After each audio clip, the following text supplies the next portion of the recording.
Sederalun Dewan Perwakilan Rakyat Aceh pada Senin siang menggelar rapat paripurna istimewa.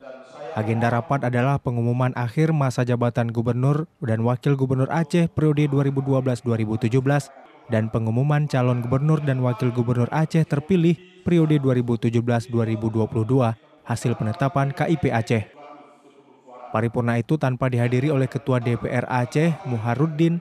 Rapat pun dipimpin oleh Wakil Ketua DPR Aceh, Sulaiman Abda, didampingi dua pimpinan lainnya, T. Irwan Johan dan Dalimi. Menurut Sulaiman Abda, Muharruddin saat ini sedang berada di luar daerah untuk urusan penting atas nama lembaga DPRA. Inilah, nggak ada nuansa politik, nggak ada bungkusan-bungkusan. Yang ada apa hari ini hasil bamus tadi kita sampaikan pada sidang paripurna.